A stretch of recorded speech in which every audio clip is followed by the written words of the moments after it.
Você não quer desistir de ser fraco na fé? Seus resultados recaem e a história que temos ouvido é que mais um morreu. O justo viverá da fé.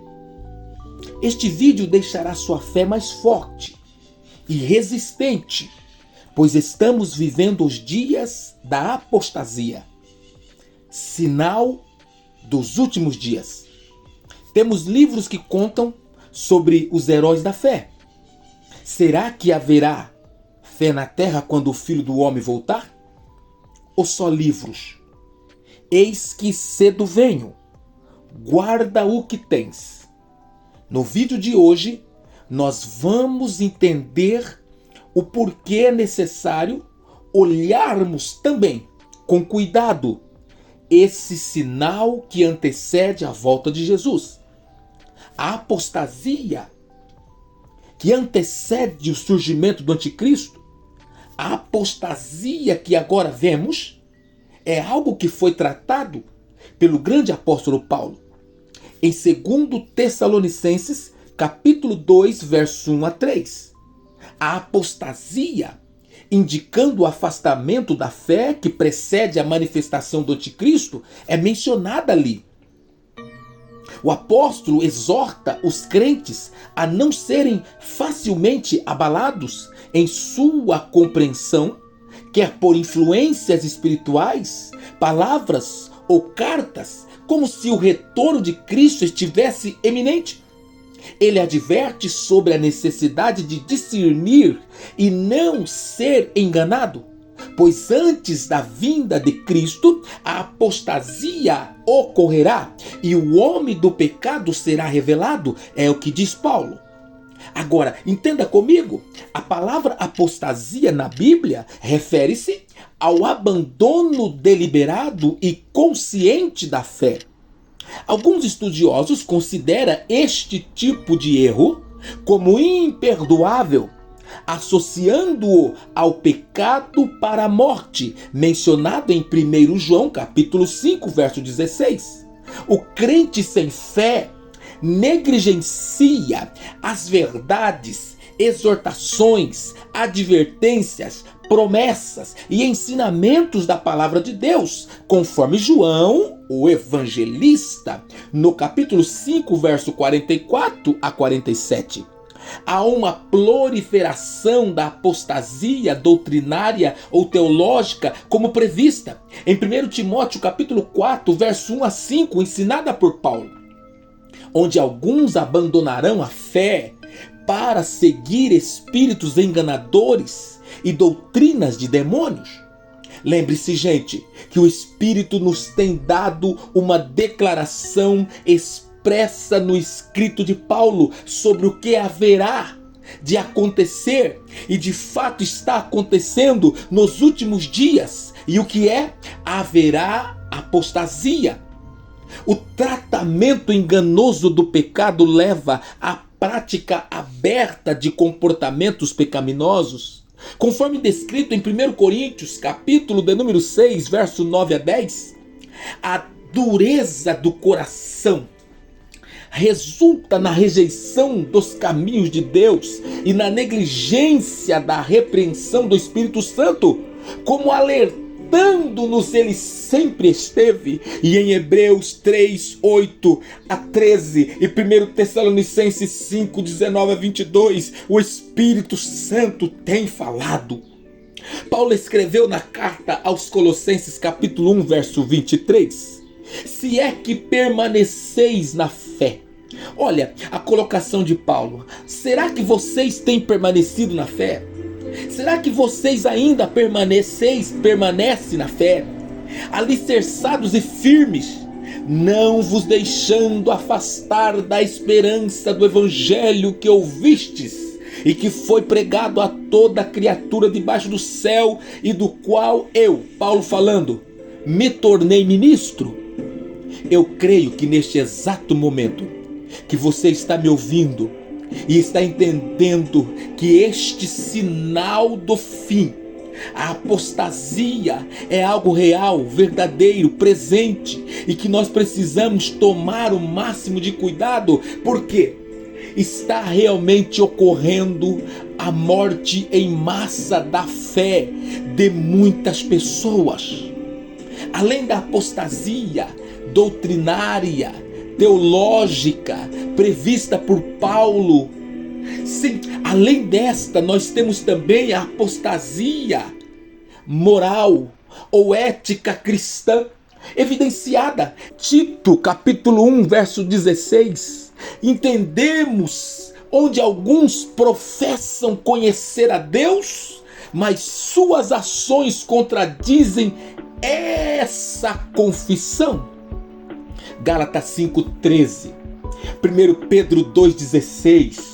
Resultam aqui a importância de viver, declaram aqui a importância de viver em liberdade, mas não permitindo que essa liberdade seja um pretexto para a indulgência carnal, ou o que nós temos visto, libertinagem.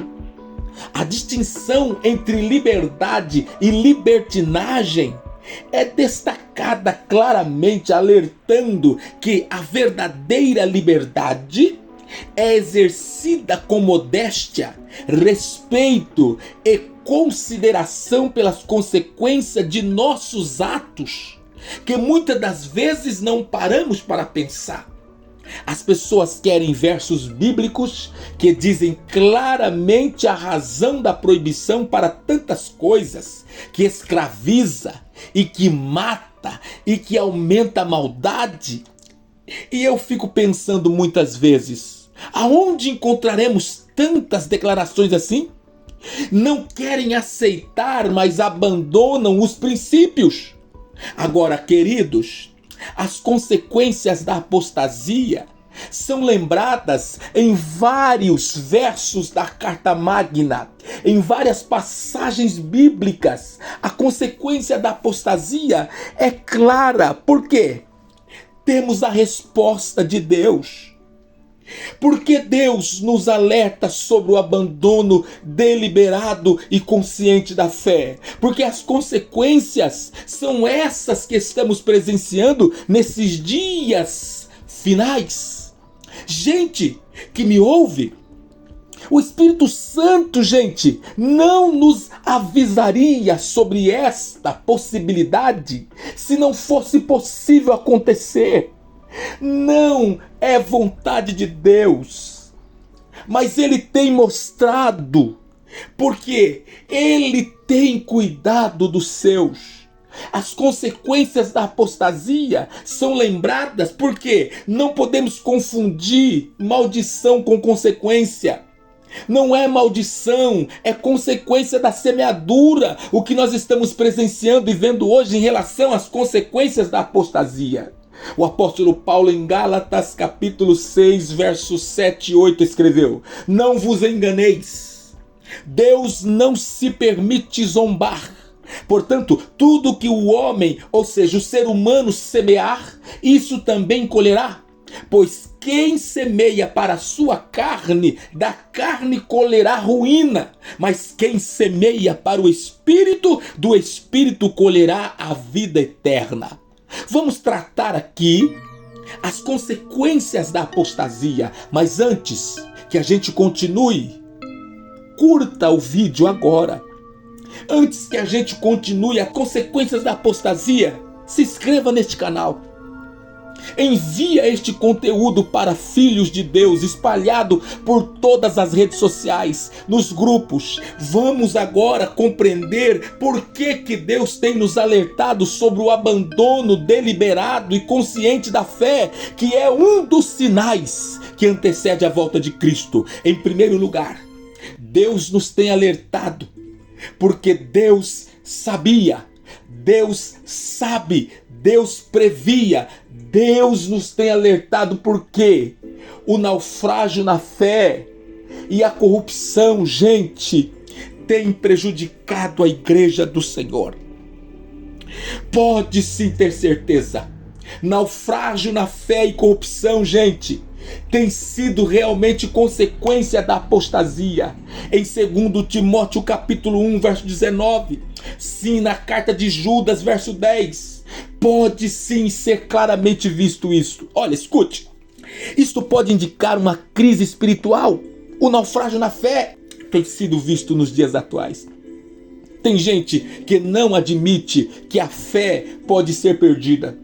Mas no Novo Testamento, a palavra apostasia, sim, no grego significa retroceder, ou fazer retroceder, afastar-se, ou fazer afastar-se de alguém, remover, ir embora, deixar, abandonar, tornar-se infiel, fugir ou ausentar-se. Então o primeiro ponto aqui agora das consequências da apostasia é esse naufrágio na fé que estamos vendo. Hoje as pessoas falam, não, nós estamos sendo informados. Com o advento da internet estamos sendo mais informados. Ok, mas cuidado com tantas informações que não pauta os princípios de Deus, que não alimenta a nossa fé, como disse Paulo, porque a fé, ela vem pelo ouvir a palavra de Deus, e a genuína palavra, ela vai nos levar a ficar firmes. Outra consequência da apostasia, que eu devo aqui lembrar você, é a decadência e perca da graça. A decadência espiritual e perda da graça implica, como diz Paulo em Gálatas 5,4, em uma mudança negativa ao longo do tempo. Torna claro ou indica a perda de algo que antes era considerado especial, sagrado ou harmonioso, mas já não está sendo mais. Porque a pessoa está caindo, decaindo. Perca da graça. Sim, escute-me neste exato momento, por favor. Mas como se cresce na graça? Buscando o Senhor nosso Deus, comunhão com a igreja, perdoando uns aos outros, fortalecendo, estimulando, animando. Meu Deus, quantos estão caindo da graça? Quantos estão cedendo? E essa decadência é consequência da apostasia. Por que eles estão tão desacreditados daquilo que de fato é importante, nos mantém unidos? Ouça uma terceira consequência, sim, da apostasia: perecerão no engano. Paulo, em 2 Tessalonicenses capítulo 2, verso 10, a frase perecerão no engano sugere que aqueles que estão envolvidos em um engano ou falsa compreensão enfrentarão consequências negativas ou destrutivas como resultados deste engano. O enganador está solta, o engano está solto, mas cuidado em ser enganado. O profeta Oséias, no capítulo 4, verso 6, escreveu: o meu povo foi destruído por falta de conhecimento. Uma vez que vocês rejeitaram conhecimento, Deus está dizendo: eu também os rejeito como meus sacerdotes. Olha, meus sacerdotes. Uma vez que vocês ignoram a lei do seu Deus, eu também ignorarei seus filhos. Meu Deus, Israel. O profeta Oséias não esconde no contexto que a falta de conhecimento está ligada ao desprezo do rei, sim, dos sacerdotes, sim, e do povo de Israel, às coisas de Deus. Por causa disto fica claro a razão de ter deixado de buscar a Deus para realizar as práticas da idolatria a deuses pagãos. E o que nós estamos vendo hoje? Alguém estudando esse episódio escreveu: a falta de conhecimento era consequência da rejeição do povo aos caminhos do Senhor. Naquela época, Deus estava acessível através dos seus líderes e sacerdotes, mas até eles se afastaram de Deus. A falta de entendimento nos leva à ignorância. A falta de entendimento nos leva ao endurecimento do nosso coração, como disse Paulo em Efésios 4,18. A falta de entendimento nos leva à rejeição lenta do conhecimento de Deus, que nos trará ainda mais sofrimentos. Assim o profeta Oséias já disse: quanto mais nos afastamos do conhecimento de Deus por meio de sua palavra, mais estamos sujeitos à destruição, chegando ao abandono total do que chamamos de Deus. As consequências da apostasia não é brincadeira. Estamos falando das consequências da apostasia. E em quarto lugar, queridos, nós podemos começar a pensar. Paulo entregou Himeneu e Alexandre a Satanás para castigo por ter deixado. Em 2 Timóteo capítulo 1, verso 18 a 20, eu fico pensando, que situação que chegaram estes homens. Dentro de um contexto ministerial, temos Paulo exortando o filho Timóteo na fé, conservar o modelo das sãs palavras que lhe tinha ouvido, para que a fé e o amor que há em Cristo Jesus estivesse presente continuamente na vida de Timóteo, como vemos em 2 Timóteo 1,13. Estamos falando das consequências da apostasia, afastamento, distanciamento e agora a infidelidade no ministério vai chegando rasteiramente. A infidelidade no ministério, a pregação já não é mais genuína, realizar as tarefas ministeriais já não tem importância. Viver o santo temor à luz do entendimento de que há um verdadeiro juiz do ministério e que não é o homem, mas é que é o Senhor que nos vocacionou. A infidelidade está nos levando a não vencer a problemática do ministério. E isto, querido, é necessário ser lembrado. Como que obreiros diferentes de Himeneu e Alexandre estão agindo hoje em meio à grande apostasia. Como podemos ver quem tem feito e o que está fazendo e continuando a fazer, manterá o seu ministério como algo útil, sim, longe das luzes de grandes holofotes, mas sendo o coração, os pulmões, os rins e o fígado ativo de uma igreja congregacional, de uma igreja que congrega no local. Meu querido, me escute.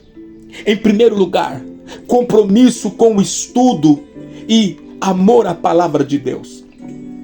Vida de santidade e exemplo aos cristãos. Serviço dedicado e amor ao próximo. Oração constante e dependência de Deus. São obreiros que exercem uma boa liderança, revelando ser estável naquilo que de fato espera desenvolver naqueles que ele lidera. As consequências da apostasia é grande e nós, obreiros, precisamos sim lembrar que Paulo foi fiel e até aquele último dia em que ele pôde escrever para seu filho Timóteo na fé, ele diz: combati o bom combate, guardei a fé, acabei a carreira. É declaração de obreiros que venceu a apostasia de seus tempos. E nós, como podemos pensar? Estou falando das consequências da apostasia. E em quinto lugar, uma das consequências da apostasia: sofrerão severa punição esses que têm sim apostatado-se da fé. Em Apocalipse capítulo 22, verso 18 a 19, nós devemos lembrar que sofrerão punição, trevas eternas, como disse Judas na sua escrita, verso 10 a 13. Lembremos do apóstolo Pedro em 2 Pedro 2,17, preparados para o juízo divino. Ah, meu Deus! Ah, que antecede a segunda morte, como diz Apocalipse 21:8, que registra a condenação e destruição, como em 2 Pedro 2,12. As consequências da apostasia finalizarão naquele grande e terrível dia em que haverá a punição. Hoje não se pode falar mais nisso. Por isso temos que lembrar de guardar o que temos, para que ninguém tome a tua coroa. Guarda o que tu tens. Em meio a esta apostasia, guarda o que tu tens. Eu espero ter conseguido chamar a sua atenção ao chamar você à urgente importância, à vigilância espiritual. Seja como um atleta que se esforça para manter sua posição até o final da corrida, pois somos chamados a manter nossa fé, nossa integridade e nossa dedicação até o último dia, até o último suspiro dessa jornada terrena que nós decidimos aceitar Jesus em nossa vida e aguardarmos o verdadeiro retorno do Mestre querido. A negligência pode permitir que o inimigo roube aquilo que Deus tem semeado em nossa vida como semente. Lembra? Cuidado com os roubadores da palavra. Marcos capítulo 4, verso 15. E Jesus interpretando diz ser os demônios. Quantas coisas tem tirado a palavra do coração do crente, e ele sabe disso. Entenda que ao longo de nossos estudos refletiremos sobre como podemos guardar o que temos. Devemos permanecer enraizados na palavra de Deus, buscar a sua face constantemente em oração e cultivando a fé genuína que persevera-nos e nos guarda-nos em meias tempestades. Eu quero deixar claro para você que as verdades sobre o tempo da apostasia antecede o surgimento do anticristo. Por isso nos exorta a Escritura a nos motivar e vivermos vidas que glorificam a Deus, que ama o próximo e que permanece fiel às verdades centrais de Cristo Jesus. Desejo a você agora, como servo do Senhor, que a gente permaneça fiel a quem o Senhor confiará ainda mais, porque Ele brevemente voltará. Neste momento, convido a todos a buscar a renovação de sua fé, a renovação do seu compromisso com Cristo. A promessa da coroa está diante de nós, e juntos, agindo como firmes crentes na fé, avançando, protegendo aquilo que Deus nos confiou, é que aguardaremos com certeza a volta do Senhor Jesus. Que Deus abençoe sua vida, que me ouviu até aqui. Eu agradeço você, mas digo claramente que ao final de nossas vidas possamos ouvir as palavras do Mestre Jesus dizendo: bem está, servo bom e fiel. Olha só, bem está. Primeiro está falando de um estado. Bem está, servo bom e fiel. Aí vem a demonstração de quem é. E que a coroa nossa esteja sendo cada vez mais desejada para ser entregue àqueles que busca ser fiel. Um forte abraço do seu amigo em Cristo,